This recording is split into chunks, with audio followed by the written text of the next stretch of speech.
Hi, my name is Phil Metzger, and in 1992 I moved to Moscow, Russia. From there I lived in the beautiful Central European country of Hungary, where my family and I spent the next 20 years living, learning, and sharing about Jesus. Different foods, culture, and language, but underneath it all, we discovered the most amazing people. We learned that to share the gospel effectively, we had to adjust. We had to cross cultures. Now we're back in the U.S., and we're discovering that this country is a melting pot of culture. This show is committed to helping Christians connect to those who think, believe, and live differently than them. This is Crossing Cultures. Well, thanks for joining us again for this episode of Crossing Cultures, where we are looking at how we bridge gaps between our Christian faith and learning to respect and understand and connect to people who might think, believe, and live differently than we do. Jesus made such a huge leap from heaven to connect to each one of us, and certainly we're called to do the same, to connect to each other. This episode, I'm joined again always by my buddy Nick Roach. What's up, brother? What's up, my man? And this is going to be a fun one. Yeah. This might be a touchy one. I'm excited. It will be touchy. Okay. But that's a part of all this. I mean, there's nothing about race or the gospel that doesn't hit home at some point. Yeah, all these issues create a visceral reaction. Yeah. And this one's going to create a visceral reaction. Mm-hmm. We've already talked about the idea of ethnocentrism and power and privilege. Yeah. But today we want to unpack white privilege. Mm-hmm. And those two words, it's just like you put those two words together, and man, oh man, do people get on it, right? Mm-hmm. So we're gonna be joined right now, and I want to welcome in April Diez. Yes. I want you to introduce April because she has a big role in your life. So. Yes. So love to introduce April Diez. She's been a longtime friend, actually. Now I think we met 6-7 years ago. But what I love about April, she does a lot. I mean, she's author, speaker. Worked in the church world for a long time. Podcaster, all these things, just a founder of E10 Co., which is a business. I'll let her explain more. But what I respect so much about April is that she is not one of these leaders with great ideas, only with great ideas, I should say. She's working herself as hard as she is the people that she's building up and launching out. She's a lifetime learner and really is not content with staying that same person. She's always growing. Important things to know about April for this discussion is that she's a white lady from Middle America, but is now living in Southern California as the minority in her house, married to Latin American husband. They adopted 2 babies from Ethiopia. Nice. They have raising another brown baby. Okay. And so I think that just this is a conversation that means a lot to her, not only work-wise, but personally. Okay. I love that. April, thank you for being here. April, thanks for being on. Thank you for having me. Is that good coffee? My 2.5 cup of the day. So yeah, it's necessary in distance learning world where we are living. So yeah, thank you so much for having me. This is an important conversation. I'm grateful to share any of my own story. Nothing's off limits. So let's go for it. Awesome. I love it. And so wait, I've got a question first. You're like a life coach, or you are not like, but you are a life coach.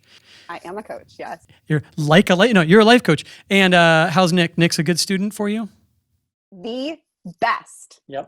Yes, he is remarkable. He's a remarkable coach, actually. He's not, I have not just simply coached him. He is a coach, and he is a fabulous coach. So I am so grateful to be in friendship with him and his family, and know that he is making great impact in this world, and that makes me really happy. Yeah, good people, 100%. I agree. And thanks for doing this because, we've been trying to bring people in who can add to the conversation, just the two of us sitting here talking. We wanted to bring people in who we felt like could help us get a better understanding. So let's get right in. Coach, right? Maybe you could tell us a little bit about like what you do in your work primarily, and then just how that plus your personal life, how that bubbles up into a passion for this topic for today. Yeah. Well, I've been a leader my whole life, but as a woman growing up in a faith space, that wasn't always very well received or welcomed or encouraged, but I always have been. And so I led in churches for 17 plus years, pastoring there, and 2 years ago, not even 2 years ago, launched a company called E10 Co. And we are just all about helping women become warriors and lead in all spaces.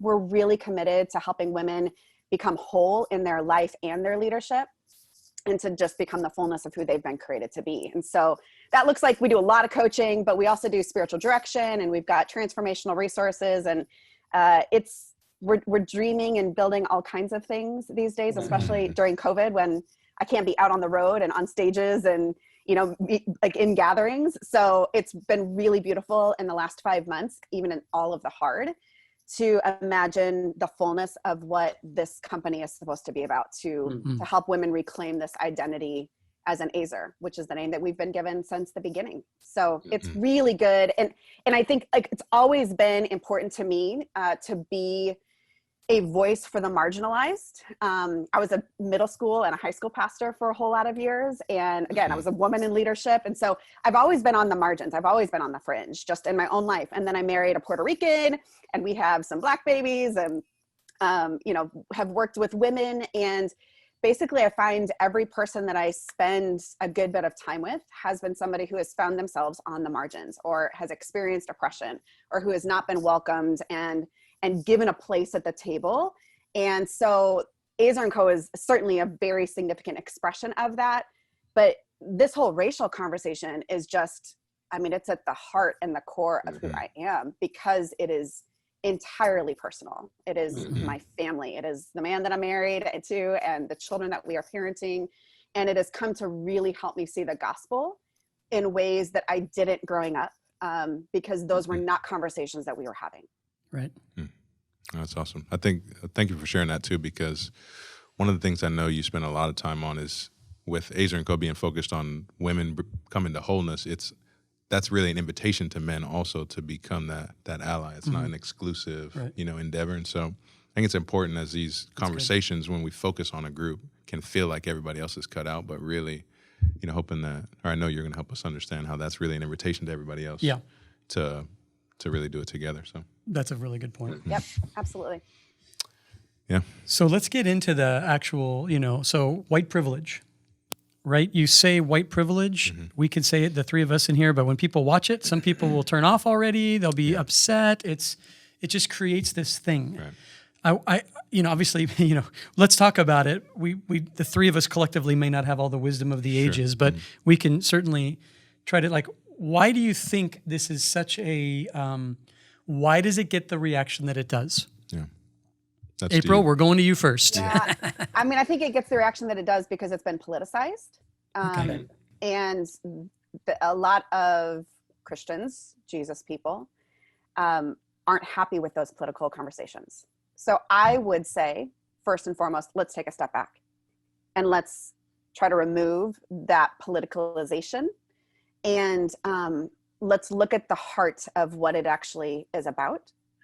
And Nick and I talk about this as coaches, that whenever there is resistance or whenever there is defensiveness, that is an opportunity to actually create openness within you, because it is disrupting something within you that you have been comfortable with, that has been a status quo that you have accepted as true. And so when those kind of whoosh walls go up, that is the opportunity, that is the invitation to go, maybe there's something in here for me to learn that I do not already know, that I do not already understand, that is not already true of who I am. And perhaps this can shape my character.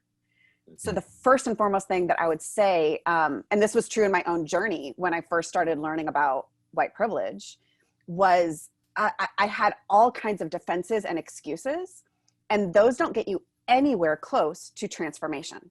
All that they do is back you up in the corner of the little world that you are living in, which, let's be honest, we all live in our small little worlds. It's how we survive in a lot of ways. But those resistances and those defensiveness are opportunities for us to explore something that will lead us towards transformation. So instead of discounting it and holding up all of those walls, maybe those walls can actually become mirrors. That's good. So, Coach, then tell me, what about, I wanted to ask you, from the first few times that you started hearing that term being thrown around, it's been at least a few years now, I know, from since I've heard it, but not until recently have I been really trying to explore what's the idea behind it? And so I guess for you, what was the progression like from when you first started hearing it to now being able to understand what the idea is in a productive way? What was that like? Yeah, I mean, I think that the first defensiveness for me was that white privilege didn't apply to me because I didn't think that I was racist. And so there was a dichotomy set instead of kind of some of that ambiguity that was in the middle. I also just looked at my life and didn't think that there had been much that had been handed to me, that I wasn't privileged in the ways of like, I wasn't in the top 1% financially in the world. Like I came from a hardworking, middle-class, white, middle America. And so I didn't see the privilege that had been given to me because of the circumstances I lived in. Like my parents had always worked hard. My grandparents had always worked hard. They had, always contributed to society. There didn't seem like there was this privilege that was given to me. And so I didn't see it. I didn't feel as much defensive as much as I just didn't see how that was possible. So I started digging in a bit. And a lot of it was a result of the relationships that were around me that were inviting and challenging me to do some work. That just because you don't know something doesn't mean that it's not true. And so my friends and my husband were going, maybe there's something for you to explore that you don't already know. And so what I have been in the process of discovering over the last 10 to 15 years is how much systemically, how much in the policies and in the history and in the procedures and systems of our country have been toward the benefit of white people in this country. And in that generational effect, I mean, we talk about that as believers, right? We pray that, like we pray for the blessings to be generation upon generation. And you would teach your children's children, and there are these blessings and then curses as well, right? So there are some blessings that white people have received just because of the color of their skin. And there have been curses that have been placed upon people of color because of the color of their skin. And it's been embedded into our systems and our policies and our structures. And so as a result of that, we've got to do some work. We've got to do some work to both understand where that has come from and what the impact of that has been personally, individually, but also communally. And I think that's a lot of that gospel work too, is like Jesus comes to save you, but that salvation and the work that Jesus has come to do is communally. It is for communities, it is for countries, it is for our world. It's the kingdom on earth as it is in heaven. And so that's why it's important for us to get after this.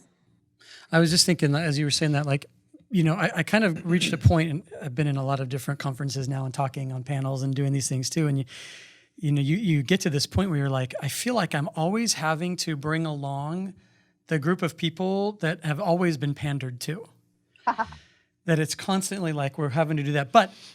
And so I'm kind of aware of that, but also acknowledging when we're going to talk about this subject, there is a need for some of that because that's the group that's going to be at the most defensive. So I want to unpack a little bit about what you said there, April. You said that you didn't see that for yourself. Do you think some of the defensiveness that comes up for a lot of people revolves around the idea that like, but I didn't create that? Like, okay, even if it does exist, I didn't do that. And again, I'm giving the pushback only because these are things that people are saying. How do we help people who are, they're not wrong about that. They're not the reason that these things are the way they are, and because they're feeling attacked.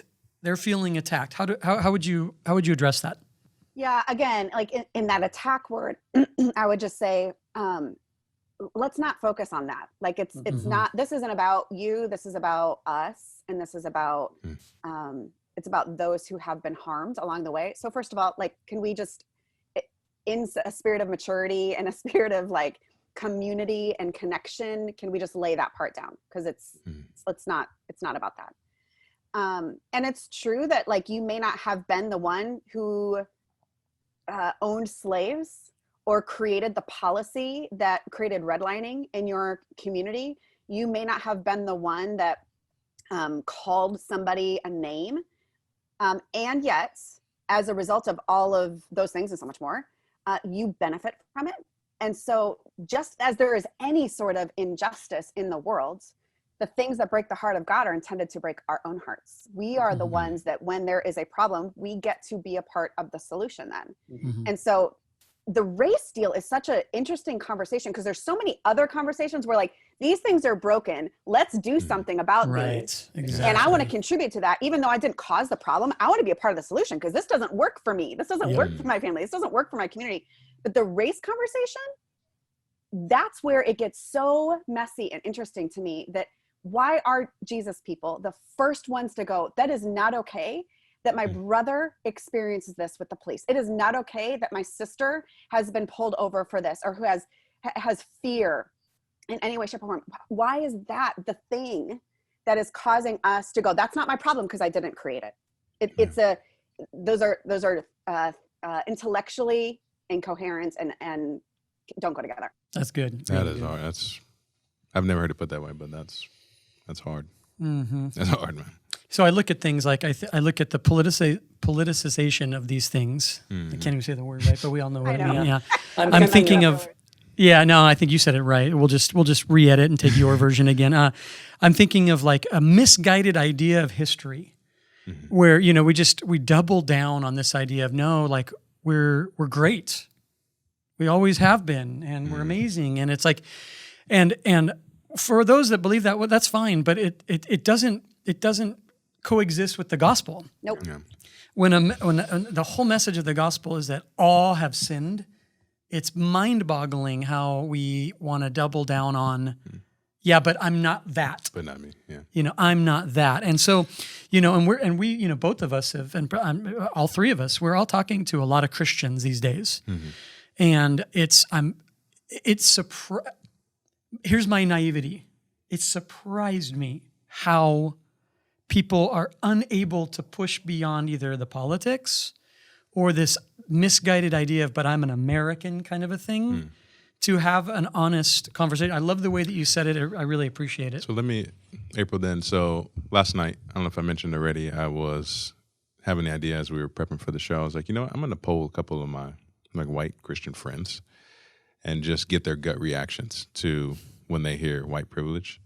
And after probably a good 6 or 8 responses, it was pretty much consensus that, the reflex is kind of like the wall goes up. It's this accusatory and almost like this, one guy was talking about how it feels like every accomplishment that he's ever gotten feels diminished because of that, like throwing that out there. And so it's attached to all these negative things. And so I'm thinking, like you said, I love how you said, in the spirit of connection, when we're trying to have these discussions, in the spirit of connection, is this even a useful term? Or, how do we get to the point where we can talk about the idea without this being some kind of red flag that throws the entire interaction off? Or, I guess, what are your thoughts around it's so loaded for so many people still, even the people that understand the concept still are just kind of like it's a sour taste. What are your thoughts about that? Well, we talk about this in coaching, is that coaching lives in language, and language is really important. The narrative that you tell, the narrative that you have about yourself, about each other, about the world, that narrative is important. So the language that we use carries weight and is meaningful. So in some ways I could argue both sides of the same argument. I think that the reason why using the term white privilege is important is because it is language that does communicate what it actually is. And it's a term, it's a definition that we all can understand if we choose to, if we desire to actually explore it. At the same time, because it has turned off so many white people, particularly, from actually doing the work, maybe we do need another term that will be more invitational. So, like, I think leadership is a lot about talking in terms that people care about and using that language in order to see transformation and change take place in a person's life and in the way that they live it. So I don't know, maybe we don't lead with, you've got a whole lot of white privilege that you don't know about and you're not exploring anywhere. Right. Like, exactly maybe that doesn't invite people in, but the ideas that undergird it, that support it, that really flesh out what this means, maybe maybe that's the terms and that's the language that we can use. I'm thinking of like 2 ideas in this. One is, people get so like, I think when you hear the term, and for so much when it comes to the issue of race, people get a macro approach. In other words, like, how is this going to play out on the big scale of life? When, like, for us and the specific focus of this time that we're trying to have, we're focused on relationships, actual relationships, not the made up ones of like, well, how is this going to affect the people in Baltimore? Yeah. We're talking about my friends, your friends. How do one of my favorite books is called Diversity Competence. The subtitle is Cultures Don't Meet, People Do. And so we're trying to talk about this on a micro level. So, we want to remove the idea of like white privilege as some macro idea, but really about how do I create deeper relationship with a friend who is a person of color who may assume, because I think relationships already start on a negative in the sense of like, you're assuming, I'll use you and me. You might assume I have some views, whether I do or not. I might assume you have views, whether you do or not. These conversations open those things up if we can do it in a spirit of humility. And I was thinking about terminology. My second idea is that like we've seen some famous people, we've seen Christians try to create new terminology around this and really fail. Because in many ways, the terminology it is what it is. It makes sense. Whether you like it or not, it's very clear. And I was thinking about, we do have to, and I like what you said, April, there's even been, we've thrown around this, or not we, but it's been thrown around this idea of defund the police, right? We keep hearing that all the time. And that creates another visceral reaction to many people. Black, brown, white, everybody has a yes or no. And you hear them kind of recreating that terminology now, redistribution of funds or so on. But I think with white privilege, it's such a clear idea that it does work, but it requires me, and it requires me as a white person to lower my defenses. I think it requires you as a black person to lower your offenses. Yeah, right? Exactly. That's and then we can have that conversation. That's true. Because actually every instance of the responses I got was in how they were initially introduced to the term was in it was in the posture of being accused or, being told that they were something that they didn't even know they were, that was bad for, it was like, it was probably more the emotion wrapped in their introduction to the term, which is, like I said, we've talked about this in the past, but there's something about being a helpful victim, like even in the midst of of hardship and being done in a way that's improper, still having the responsibility to act toward the betterment of the eventual outcome. But that's big. Let's switch gears to allyship. Yes, I'm really curious about that. Yeah, because it's a whole this whole idea is so I'd never heard it before. Right. Yeah, I think April was probably the first leader I've heard talk about it in a real way, and especially implement it into, an entire business. So so what is it? Yeah, April. So if you could help us understand, as like especially linked to what you do with Azer and Co. And searching for men as allies, how do any of those principles help us in this race discussion? Yeah, I think an ally is somebody who knows what privilege and power they carry, and they want to use it on behalf of those who don't also carry it. So for Azer and Co., women have not had the same amount of opportunity and privilege and power and sharing of resources that men have had. And so the hope is, like I say all the time, the response to patriarchy is not matriarchy, it's partnership. Like what it looks like is for men to use their privilege and the resources and opportunities they've had to create the same for women. And I have experienced that my whole life. And it has been such a gift to be, because I can't do that stuff on my own. Particularly for white men to do that for me is incredibly significant and incredibly important to bring equity into that relationship. And the same is true for white people, to do that, to use their privilege and power for the sake of their brothers and sisters of color. And it looks very intentional. There is loss there. There is an intentionality. Did I just say that? There is there's a thoughtfulness of what is it that I can do to lay my life down. And Philippians 2 talks about, that's the way that Jesus lived, was whatever I have to do so for the sake of the other. And so I think particularly like at the top of this pyramid is white men, particularly white men that are in their 40s, 50s, 60s, that have experienced all of the privilege. Doesn't mean they haven't experienced hardship. Doesn't mean they've experienced challenges, doesn't mean that they haven't struggled, but everything has lined up for them to have the top pick at everything. And so that allyship is really significant. And so like as a white woman, I have a ton of privilege because I'm white, and I've experienced oppression and marginalization and ways that have left me out because of my gender. So the hope and the beauty is to be able to use the places of my power to share that and give that away to people of color, and because I know what it looks like to have experienced that. Yeah, super good. Yeah, that helps because because I've heard that phrase, and it just I've heard it, and when I watched it I've seen it on other podcasts and other videos, and kind of had it make a little bit more sense. But in some ways, I was thinking about this, like, again, I said like the idea of the macro and the micro, but I know for many people, especially where we are down here in San Diego, there's a lot of white people that feel like they've been the ones been pushed down.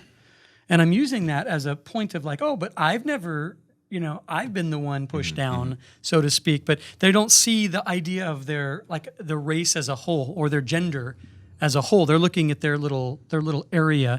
So how do you encourage men? I want to use that before we talk about it on the race level. How do you encourage men to be an ally for women in leadership roles? So there's so many things. In a church context, I dream of the day that half of the Sunday mornings are taught by women. Okay. I mean, a lot of churches will be like, man, we're scoring if it's like 4 or 5 or 6 on a Sunday morning, like per year, but man, I dream of like that equality, that equity there. I think that looks like what Nick did for his wife, that there was a period of time where she was looking to grow and to explore a new skill. And so he created the space and made the sacrifice for her to be able to go to school and to get training. And he carried more of the home stuff. He helped to cover those gaps so that she could contribute and experience that. That is allyship. That is looking at what does it look like for me to use my time, my talents, my resources, my connections in order to create that opportunity for women as well. I think that looks like one of the guys that is on our board, a man named Steve Carter, has done an incredible job of when somebody asks him to speak, he will, especially if he can't do it or if it's not the right fit for him, he is very proactive and intentional about giving names of women, not just a list of his buddies, and saying, I think you should contact and hire one of them instead. He'll also look at a roster for a conference, and if that speaking schedule does not have women that are on it, he'll speak into the fact that does not share more of the kingdom and of the gospel by having just a bunch of guys be the communicators. So there are a million ways and creative things that men can do to help women have more opportunity and more place. So what does that then, let's extend that now. What does that look like in a black-white relationship? Yeah, it does boil down to relationship to me. I just heard a statistic recently that over 80% of Americans, white Americans, don't have a personal friendship with a person of color. 80%. That's, we live in Southern California, right? So there's a lot of ethnic and racial diversity in Southern California. And yet I have still been shocked and amazed at how many white folks that I know that live in Southern California that really don't have close personal friendships. Like they're the ones that you call when your kid is sick in the middle of the night. They're the ones that you call when you've got a challenge or a struggle and you want some advice, or you want somebody to lend you an ear. That those relationships are mutual and reciprocal. It starts with relationship. And again, that's what Jesus showed us in the Gospels and in the way that he came to be with us. That incarnation, moving into the neighborhood, is what Jesus showed us. This is what relationship looks like. And I think that relationship changes everything. And so when you can start building relationships, then you can go, hey, Nick, I feel like that was a little racist what I just said. Can you speak into that? Or I feel like I might have some blinders on this copy that I wrote for something that we're publishing. Can you speak into that? Or can you tell me if I've got something that I just can't see? And then that relationship becomes something where he's speaking into the work that I'm doing. And I'm asking for that kind of input. So again, I feel like there's so much there, and I don't know. That's good. That's super good. That's really no. It's really helpful. It's really so good. I have another question. Can I ask? This is a harder one. You ready? 1,000%. You're ready. I know you got this. Okay, because I wanna kind of talk into your own. You've got a very your husband's Puerto Rican. You said. Yep. You got 3 kids. 3 kids. 2 from Ethiopia. Yeah, and 1 biological. So he's an house. Okay, yeah. So 2 from. Oh, I love Ethiopia. By the way, I love it very much. Okay. How do you we've seen a lot of, I don't even know what the question is, but I just want to say it because it's fun, right? Okay. So we've got a lot of these Karens out there. I'm just going to go ahead and say that, who are like, I have a black friend. I have a black husband. I have black babies. They use that as this kind of I'm excluded. I'm not that because I've married this. How would you speak to that? What is it that's happening on that level when it's how could you say that I'm a racist? I have a black friend, you know what I mean? That kind of a thing, or I'm married to somebody who's a person of color. What does that look like? Yeah.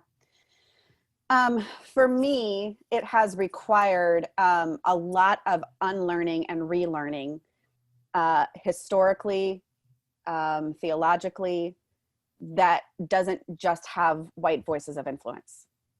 And so for me, I have a brown husband who has also been on his own identity journey for the last 10 to 15 years of what it has looked like for him to grow up as a brown man in the US. And there's a lot of pressure for people of color to simply assimilate into the majority culture, which means a loss of identity of their color, of their heritage, of their culture. And so the reclaiming of that is the work of a lot of people. So just because you have one friend also doesn't mean that that friend is embracing and aware of the cultural and racial identity that they also carry in their body. Does that make sense? Of course, because I think that's a part of this problem is well, my friend Nick said this, and it's as if he now represents every black person that's ever existed. Right. Which is such a weight. I have a mentor who has said that you have the freight of feeling iconic then. So when I'm the only woman in a room full of male leaders, I feel the freight of being iconic, that I now, if I misstep as a woman, that I'm going to represent all women. And the same is true if you've got one friend of color. And there are a lot of people of color who have felt this pressure to assimilate and therefore have abandoned and lost their culture and their history and have, it's a loss. It's a grief and a harm for them as well. So even raising black babies, we could be raising our children to have black skin, but to be living in a white world, quite honestly, And so there takes a lot of thought and intentionality of what does it look like for us to raise our kids so that they know that they are black, that they are from a place that has a very different culture, and to honor that culture, to celebrate that culture, to talk about that culture. And also for them to not feel like they have to be like their mom, who is quite white. So those are a couple of things that I think are just really significant. You can't have one because that one does not represent it all. And that one cannot carry all of that. So you've got to do your work. And there's so many resources out there now. There's so many places where you can grow and learn and listen to a different perspective. And so, if I could just say one more thing. Please. What I would hope most for Jesus people is that we would be the first people in line to say, I don't know, and I need help. It's humility. Yeah. That is acknowledging the fact that you're not God. And there might be some things in this conversation that you need to understand, and that can lead you toward wholeness. And so what if instead of putting up all of those defenses and listing out your excuses and going into attack mode, what if instead we have this posture of humility, which is very much a learning, listening, receptive posture. And that does not make us weak. That makes us more like Jesus. I love that. Wow. That was super good. That was really good. I was thinking too, and we should wrap up here in a minute, but I was thinking when you're talking about your kids, and Nick knows this, but for us, we've only lived in America now for the last 2 years from living in Eastern Europe. So my kids never lived in America. And they're looked at as, my son is as white as white as white as white. And yet he doesn't really, my kids don't identify as like American. You know, they just don't identify that way. And yet, you know, everybody wants to force you to identify, but that's who you are. This is what you are. And it's like they have to work really hard to claim like, no, but this is who I am. And I think we have to I think that's the great season that we're in right now, is that and this is a part of privilege, if we're honest, that we're letting people kind of put their foot down and say, hold on, I'm reclaiming an identity. I'm discovering an identity. You and I have talked about this a lot. Yeah. That I'll call you and be like, dude, I didn't know about this. And then you're like, I didn't know about this. I didn't either. So there's this identity kind of being reclaimed all around. And I feel like a part of privilege is that, what do I lose? As you're discovering, I'm saying you, but as many people are discovering, man, I'm learning this about myself or my history or my culture. What do I lose I'm that 40-something-year-old white dude. What do I lose in that journey? Nothing. I don't lose anything. If anything, I might gain. I'm going to gain so much more. I'm going to gain in the relationships, and I'm going to gain in understanding more about who God is. Yeah, that's good. Yeah, you're going to gain in your own healing and wholeness. Yeah. Because really, I mean, white privilege, white supremacy, patriarchy, all of that has damaged men as well. It's not just for their benefit. It's actually damaging and been harming to the Imago Dei. And so what if this is an invitation to lament and grieve that which never should have been, and an invitation into our healing and into our wholeness, not just for you, but for everyone. Yeah, it's such a good point. Good. That's a really good point. You know, what strikes me too is about like so much of what you've been saying, because I was going to ask earlier, what does it look like to go from, even in the ally conversation, from this person that has access to certain things other people don't, to then having this more like this awareness, this inclusiveness of the people around you. There's been so much focus on the other person, you know, in this conversation. It seems like with everything that's swirling, we're in society thinking so much, probably because of the political stuff, we're thinking so much about how stuff makes us feel that when we're putting that wall up, not only are we stuck in our own negative feelings, we also can't even engage in the other person's story enough to care. We can't even start caring, you know? So I guess I just hear so much emphasis on being able to have that healthy distance in what we encounter, and that perspective of the other person being my priority to love. You know, I'm sustained by the love that I get from God, so that I can look at your pain Exactly. without needing it to. Man, it's just super good, Coach. Wow. You did it. Yeah, that was great. Oh my goodness. I'm so thankful that you would join us today and talk about these things. We're going to definitely put up all your info on this will go up on the screen. We'll put up the info. Yeah, please tell us about your social media, websites, whatever you want people to find you on. ezerandco.com, EZER and co.com. You can find all of our stuff on there. And then my personal stuff is at April Diez on Twitter and on Instagram. So yeah, would love to be connected to people. And if these conversations about wholeness and partnership are significant, important, feel like a need, that's what we're all about. That's great. That's awesome. Thanks so much for doing this, April. And Nick, always, this was a blast. Appreciate it, brother. Thanks, everybody, for joining us. And we look forward to seeing you. If you haven't already subscribed, please do. You can follow us as well. We'll put up all of our social media info. Nick's will be going up there. He's all over social media. It's unbelievable. He's not on social media. So he's really bad. He's not on really it. Bad. Yeah, he ghosts everybody on social media. There's nothing.